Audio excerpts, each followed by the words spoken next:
...360 en acción, Única Macho está en on, historias reales sin omisión, cartas de vida, inspiración, Única Macho 360, Única Macho gira el mundo entero, Única Macho 360, Única Macho gira el mundo entero.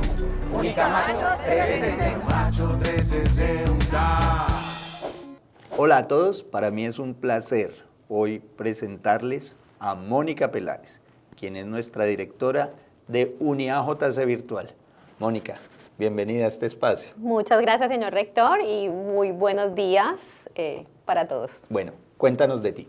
Bueno, yo soy diseñadora gráfica de pregrado, soy especialista en educación artística, cultura y ciudadanía.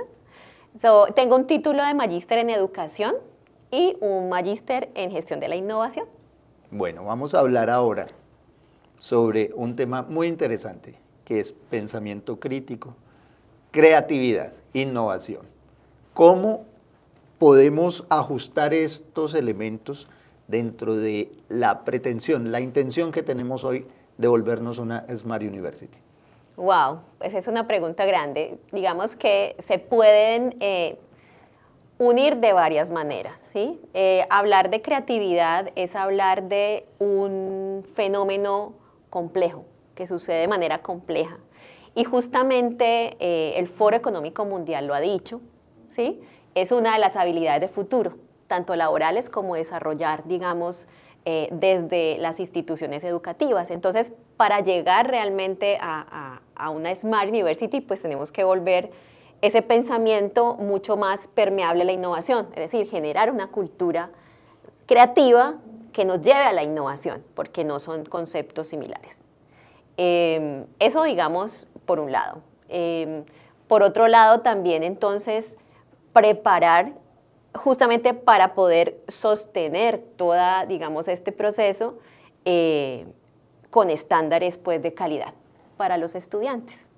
Y entonces, ¿cuál es el desafío que tiene un profesor para lograr sacar este espíritu de creatividad y de innovación en sus estudiantes? Pues ser el principal creativo. Bueno, ¿y cómo entonces ese es logramos el mayor reto. tocar al profesor? ¿Cómo tocamos entonces al profesor? Hay que prepararlo, ¿no? Hay que generar un programa realmente.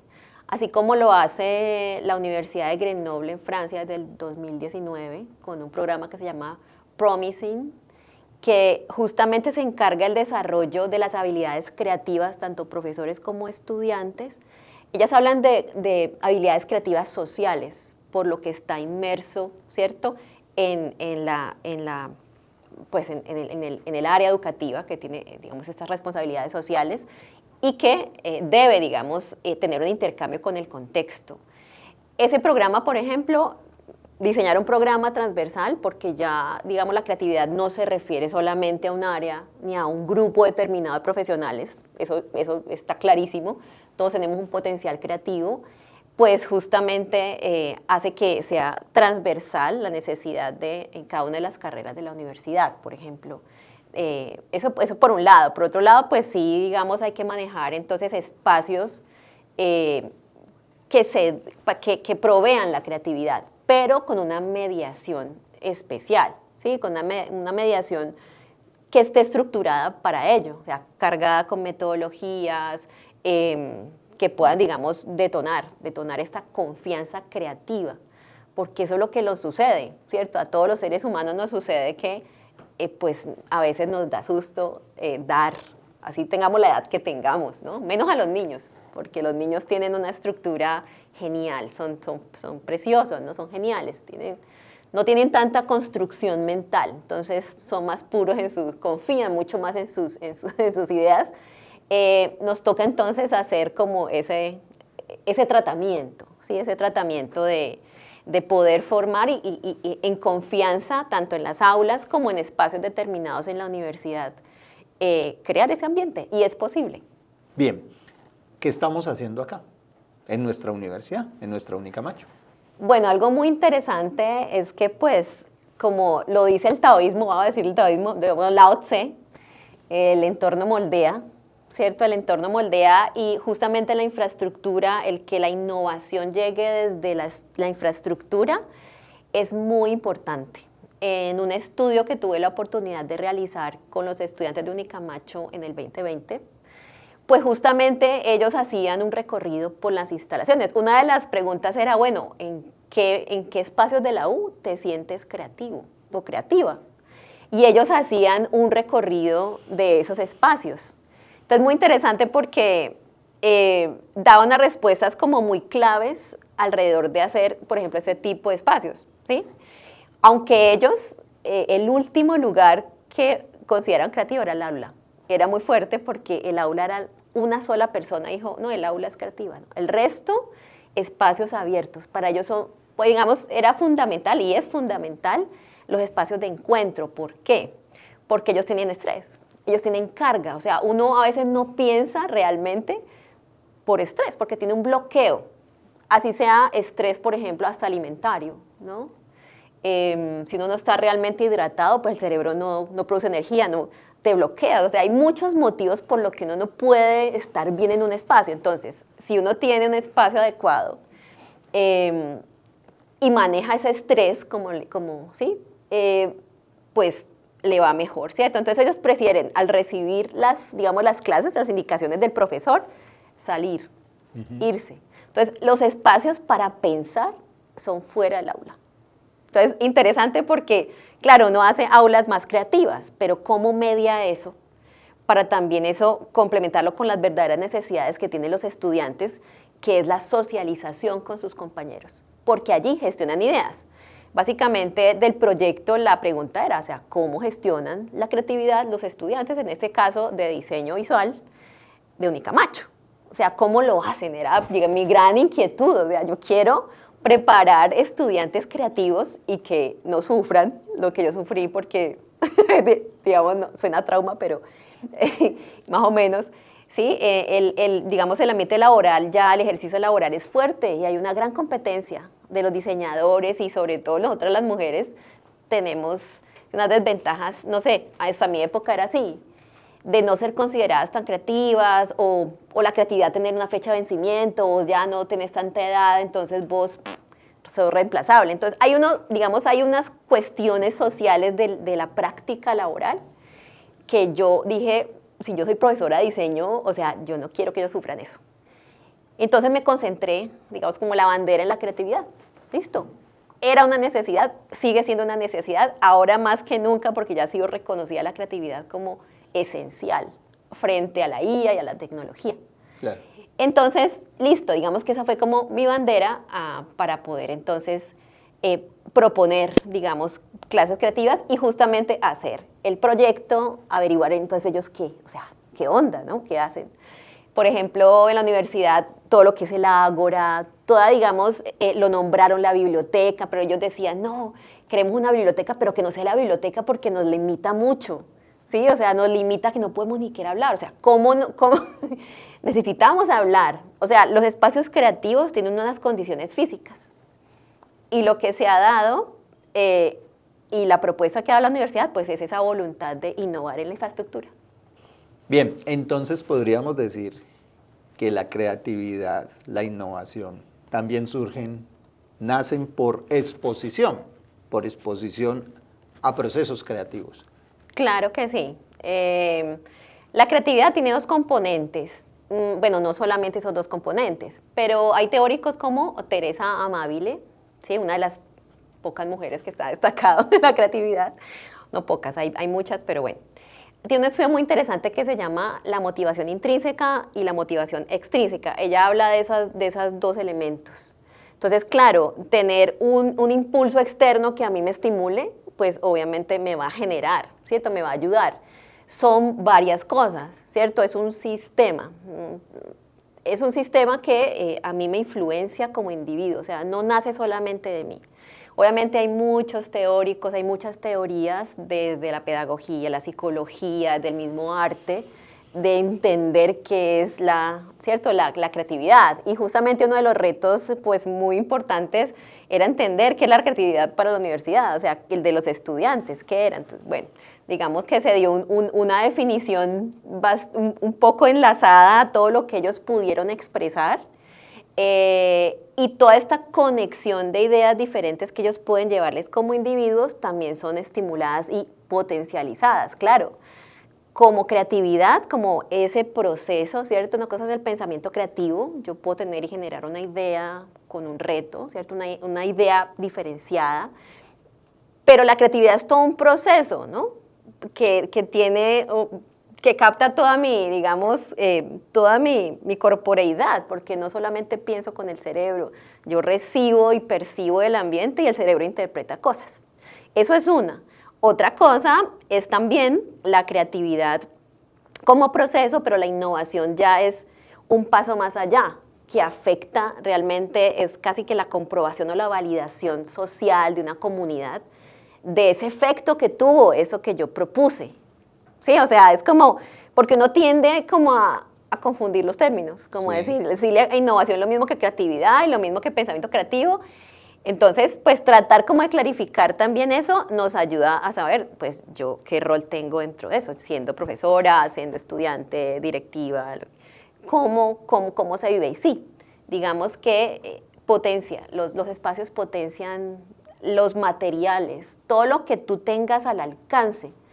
De hecho, una de las primeras cosas que se le puede decir a un estudiante es eso, ¿cierto? ¿De dónde saco las ideas? Pues es que mira tu entorno, mira lo que tenés acá. Sí, son más, digamos, motivaciones que también, como le digo al principio, son intrínsecas. O sea, a mí me nace, tengo una chispa, ¿sí? Un fueguito por una curiosidad por ver qué tiene esa caja, ¿cierto? Y otra que recibo del ambiente, ¿sí? Entonces, pues allí, por lo menos en los procesos de formación, desde el pensamiento, el aprendizaje creativo, pues debe haber provisión. Ok. ¿Cierto?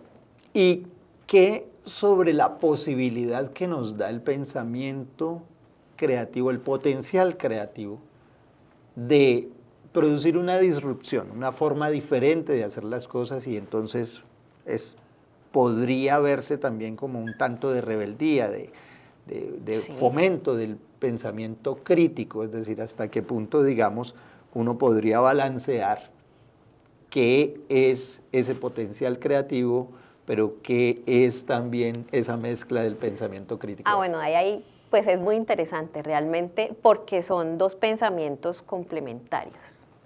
O sea, la primer técnica creativa innata en el ser humano es la pregunta. Es la primer técnica. O sea, aprende a preguntar, sabe cómo preguntar, pregunta sin miedo, ¿no? El pensamiento creativo es divergente. O sea que yo expando mi pensamiento y el pensamiento crítico es convergente, ¿cierto? Yo tengo que enfocarme en algo. Yo cuando pienso, y utilizaba esta metáfora pues también en las clases, es cuando pienso en pensamiento crítico, pienso en una barca que está en un mar de información. Esa barquita son nuestras ideas y pensamientos, entonces pues ese mar se mueve, ¿cierto? Tenemos una cantidad de información tenaz. Esa barquita, y listo, yo puedo quedarme en un bucle, en esa barquita, superficialmente, en ese mar de información. ¿Qué se necesita para tener un pensamiento crítico? Parar esa barca. Sin pausa no hay pensamiento crítico. Y claro, ¿qué me ayuda a hacer esa pausa? El ancla. Para mí el ancla es el pensamiento crítico, ¿cierto? Okay. El ancla va y profundiza en ese mar de información, ¿cierto? Entonces es la pregunta, listo, o sea, estamos promoviendo el pensamiento crítico, ¿en qué momento pausamos? ¿De qué manera lo hacemos? Para yo detenerme y mirar 3 veces esa noticia que acabé de ver, leer otra vez lo que acabé de leer, escuchar lo que esta persona me vino a decir, pausa, respiración, pensamiento crítico. Es un principio. ¿Y la creatividad qué le aporta al pensamiento crítico? Pues la generación de preguntas. La capacidad de yo generar preguntas para provocar, para detonar, ese mar, para mover ese mar, mejor dicho. Y ya yo preparada me voy pues con una careta y ya profundizo y no sé qué tan larga sea mi ancla, qué tan grande sea mi barco. Es decir, qué construcción de información y capacidad tengo para crear una idea. En fin, ya cada uno tendrá su barco, su mar, su ancla, pero eso es básicamente lo que entiendo como pensamiento crítico, y es algo muy interesante también comprender que nosotros en nuestro modelo educativo tenemos al pensamiento complejo como en nuestro modelo educativo, o sea, es con pensamiento complejo, y cómo el pensamiento crítico y el pensamiento creativo se unen para dar y, digamos, ser parte y cumplir con ese pensamiento complejo o sistémico, bueno, en mi caso. Entonces, esa es la relación que puedo hacer con respecto a ello. La creatividad, el desarrollo de la creatividad, de la innovación, ya hace parte de la agenda educativa en muchas instituciones y en muchas no solo instituciones de educación, sino corporaciones. Google es un gran ejemplo de precisamente un ambiente, el desarrollo de un ambiente que potencia todos estos procesos de pensamiento que contribuyen a la creatividad. ¿Qué ha hecho el mundo en términos de metodologías que existe hoy en día de lo que nos puedas hablar? Wow. Existen muchas por lo relevante ya del tema, ¿no? Y por también las necesidades que el mundo ha tenido para desarrollar proyectos ya a gran escala a partir de, digamos, el desarrollo y la gestión de las ideas, ¿no? De la innovación. Entonces, pues hay unos muy conocidos como el Design Thinking, ¿cierto? Y digamos, hay metodologías que han venido de otras áreas que se han fusionado en lo educativo, del educativo para las compañías, o sea, ya es un intercambio, digamos, para potencializar sobre todo eso. El Design Thinking está, y dentro de esas grandes metodologías, pues hay unas técnicas ya precisas, ¿cierto? Referidos a la pregunta como tal, como esa, digamos, ese insumo para gestionar las ideas y la innovación, pues hay varias. Scamper es una, no sé si la conoces, Scamper. No. Bueno, cada una de esas es una sigla, ¿no? Okay. Cada una de esas tiene una pregunta, ¿no? Determinada, los 5 porqués. Es muy conocido. También las 5 W, who, why, when, digamos que hay tanto preguntas encadenadas como lo otro. Digamos que metodologías hay mucho, ya hay empresas totalmente, digamos, que han hecho plataformas digitales metodológicas para gestionar procesos de innovación, por ejemplo. Claro, ya se asume que los procesos creativos están inmersos en los procesos de innovación, paso a paso. Pues hay muy conocido, eso es un tema realmente complejo, porque han sido, digamos, teóricos desde hace mucho tiempo, ¿sí? Y que han propuesto, por ejemplo, el doble diamante, que se ha ido migrando en diferentes otras metodologías, todas las metodologías centradas en el usuario, centradas en el ser humano, centradas en la vida, desde todo, digamos, concebir las metodologías o los procesos de diseño, digamos que allí pues hay mucho desde donde metodologías ahora. Luma es una, digamos, de las como empresas, digámoslo de esa manera, no sé, instituciones que trabaja con Harvard, la Universidad de Harvard, y ellos tienen ya unos paquetes, digamos, allí que uno puede, bueno, puedes entrar gratuito por tantos días, pero descargar ya plantillas, las guías para poder gestionar a tus equipos, gestionar tu clase, gestionar con tus compañeros un proyecto. Luma es uno de los que me gusta, o sea, es bien interesante, ya ha integrado muchas cosas.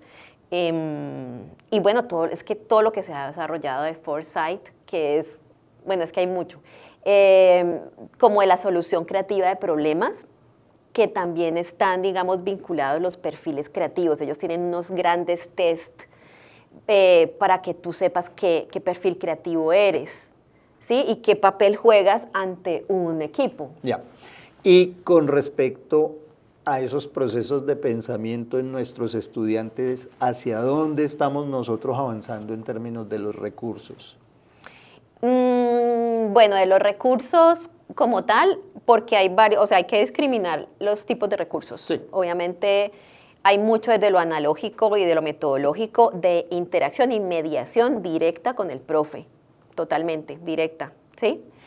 Que están, pues, digamos, los post-its, están, bueno, hay muchas metodologías o tecnologías sociales, porque ahorita también se llaman así, tecnologías sociales, alternativas, ¿sí?, que se están dando. Estamos trabajando, obviamente, la mediación, digamos, digital, no está muy desarrollada. Realmente desde lo metodológico, para la gestión de las ideas, hay mucho por hacer allí, ¿cierto?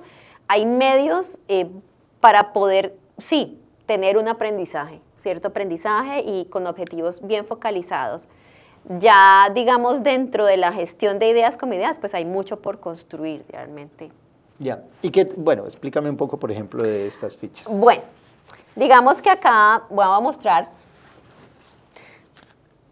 hablando como de esos perfiles creativos, de lo importante que es como determinar, ¿cierto?, para la gestión colaborativa, porque regularmente cuando uno se reúne y quiere aprender o construir un proyecto, pues uno pues tiene que saber quién es, digamos, como empezar a como a descubrir cierta identidad que es interesante desde la creatividad, ¿sí? Yo soy pues Mónica, tal, pero como creativa yo soy más polinizadora. Ay, ¿cómo así? ¿Qué es eso?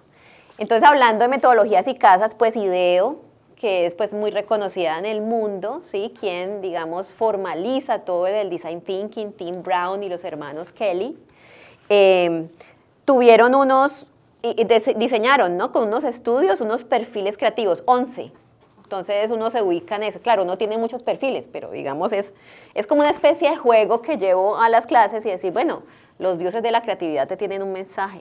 Entonces elige un perfil, elige una carta. Ok. Elige una carta. Listo, director. El perfil de director, obvio. Entonces se lee, ¿cierto? Y hay como una guía de decir, bueno, en este equipo tú tienes un rol regularmente, es una tendencia. Mónica, ¿y cómo juega la IA en todo esto? ¿Cómo ahora que aparece este elemento dentro de la educación, la IA no se vuelve antes algo que rompa la posibilidad de producir procesos creativos? Justamente la IA viene a ser ese asistente creativo, ¿cierto? Ese complemento para que pues, los estudiantes y profesores podamos generar mucho más y potencializar nuestros proyectos, ¿cierto? Requiere entonces de una preparación previa, digamos, que yo tenga mi aterrizaje, saber preguntar, ¿cierto? Estructurar, es decir, bueno, estoy siendo suficientemente completo este prompt, ¿cierto? Esas instrucciones, estoy sabiendo preguntar para que entonces yo garantice pues, la calidad de mi trabajo. Debe haber un análisis, como lo estábamos hablando, del pensamiento crítico, ¿cierto? Pensamiento crítico alrededor de lo que en realidad me está dando, porque sabemos que hay, digamos, unos riesgos que la IA se invente las preguntas, las respuestas, perdón, ella se las puede inventar. Y yo estoy asumiendo que es una verdad, ¿no? Entonces, entender que es una máquina, ¿cierto? Y que yo domino también esto, para que pues, yo pueda después unir lo que yo pensé anteriormente y fusionar y crear esas conexiones que van a determinar pues, un producto, un texto, una imagen verdaderamente o relativamente original. Bien, y para preguntar, ¿qué mensaje le dejarías tú a los estudiantes que crean, o a los profesores, que crean que sus ideas no son lo suficientemente buenas? Primero, que, bueno, hablando de confianza, pues que confíen, ya hemos hablado un poco de ello, que de la concepción de la creatividad, pues es democrática, todos somos creativos, lo que pasa es que también hay que asumir esa responsabilidad, ¿cierto? O sea, ponte en el trabajo. Mi consejo es que sean más empáticos, que siempre confíen y vean y propongan los proyectos para su contexto, ¿sí? Que toda idea tiene un potencial infinito. No podemos decir que haya una idea mala y buena. Digamos que si hay intenciones genuinas, claro, porque hay intenciones de otra forma, ¿no? ¿Sí? Que se arriesguen y experimenten, desde pues que no pongan en riesgo su vida, obviamente, ni la vida de los demás, pero que deben abordar la experimentación con esa confianza. Digamos que desde allí se puede empezar a creer, ¿no? Crea que usted es creativo y creativa, que la creatividad viene desde la casa, ¿no? Hay una creatividad cotidiana, hay otra creatividad, o sea, está en todos lados, pero entonces hagamos un espacio en nuestra casa que yo considere creativo. Tenemos comedor, baño, pero estudio sí, pero el estudio realmente es creativo. Ten tus elementos, o sea, créetelo. Graba. Mónica, uno podría pensar que todo esto requiere tecnología y elementos complejos, pero yo aquí veo unas narices de payaso. Cuéntanos de esto. Pues es que este objeto tan pequeño es muy significativo, ¿cierto? Una de las maneras para poder desarrollar, o una de las vías de desarrollo del pensamiento creativo definitivo, es el humor, ¿cierto? El humor a nivel también social, la risa, a mí me genera, nos genera, pues, tomar muy en serio lo que estoy diciendo en ese momento, ¿cierto? Nos genera, señor rector, ¿cómo se siente? No, pues... En realidad, voy a hablar con la nariz para que me crean, ¿cierto? Para que sepan que lo que yo estoy diciendo es en serio. El humor es lo más serio, ¿sabía? Que lo más serio es el humor. La nariz, pues, nos pone de una manera disruptiva frente también a las personas que están enfrente, ¿cierto? Y nos pone en un tono, es como un escudo, como lo decíamos por acá, el escudo más pequeño, la máscara más pequeña, ¿cierto? Y a mí me permiten abrir una vía de confianza contigo. Okay. Tal vez de confianza, en el mejor de los escenarios, ¿sí? Con los estudiantes, pues es totalmente sorpresivo, ¿sí? Entonces, la nariz de payaso o de payasa, pues que también es un asunto muy terapéutico, ¿cierto? El humor nos trae a pensar diferente. No hay nada más difícil que hacer un chiste. O sea, en mi caso, ¿no? Hay gente que tiene ese talento innato, ¿sí? Pero hacer un chiste y tener humor nos abre también como un espacio como alternativo también, como pensar paralelamente, ¿no? Está vinculado como con un tipo de pensamiento creativo, porque el pensamiento creativo también tiene tipos de pensamiento. Uno de estos, pues, es el humor. Hacer un chiste es coger una serie de asociaciones, unas que son ciertas y otras que son inventadas. O sea, esa mezcla entre que un chiste, como se dice, es 50% mentira y 50% verdad, porque no fuera chiste.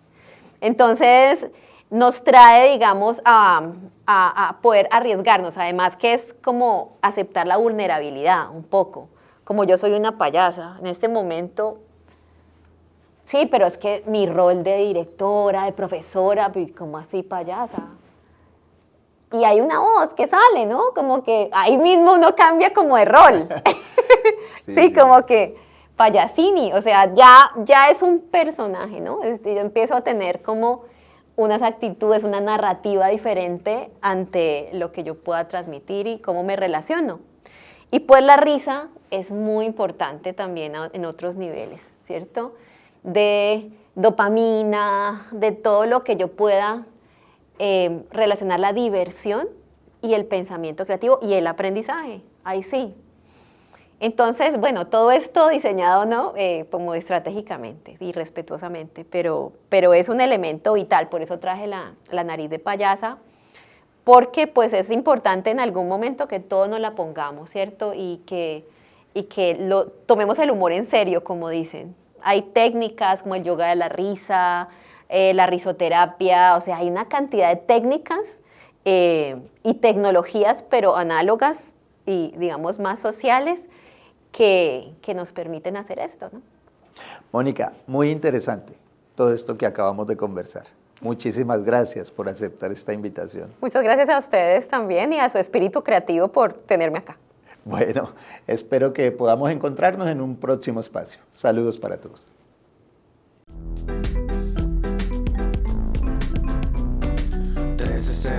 En acción, Única Macho está en on. Historias reales sin omisión, cartas de vida, inspiración. Única Macho 360. Única Macho gira el mundo entero. Única Macho 360. Única Macho gira el mundo entero. Única Macho 360. Macho 360.